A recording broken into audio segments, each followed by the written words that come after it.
দোকানত বাইক আছে 50 টাকা বুঝাইছো বাকি কাছে তো এর যাত্রা যাতে আসতে পারি কেবা টাকা কম দেবো এটা একটা কথা হলো কে বাহ মান সম্মান একটা কি বুঝুন কি হচ্ছে আরে কোশ্চেন এর যাত্রার দোকানত আমার ভাই 50 টাকা বাইকের কাছে প্রত্যেক দিনের যাত্রা সাথেই থাকে এটা একটা কথা হলো ঠিক আছে ঠিক আছে।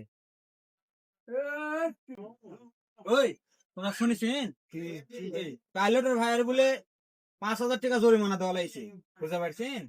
যাতা এই নিয়ে যাতা ঝামেলা হচ্ছে না। আরে শুনেছো কি হচ্ছে পাইলটের ভাই কোন জায়গাতে 50 টাকা জরিমানা দিছে কিসো এর দাম কত মেয়ের কাজ যা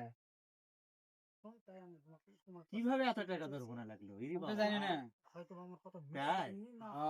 তাহলে হয়তো এরকম হতে পারে এরা তো রেডি বসে আছো কি আছে পাইলটের ভাইয়ের 5 লাখ টাকা জরিমানা করছে কি কিভাবে ওই কোন মেয়ের সাথে ধরা পড়েছে এ রে বাবা তাই নাকি তাই এ রে বাবা এই কাজ করলো তাই এই কাজ করলো প্রত্যেকটা সমাজে এরকম কিছু মানুষ থাকে তাদের জন্য আমরা অনেক বিভ্রান্ত পড়ে যাই এই জন্য আগে আমরা বলি যে আগে কি হলো সেটা দেখার পর আমরা সমালোচনা করি এরকম ভাবে মানুষের সমালোচনা করা ঠিক না। আগে বিষয়বস্তু ভালোভাবে বুঝতে হবে, তারপরে আলোচনা করতে হবে।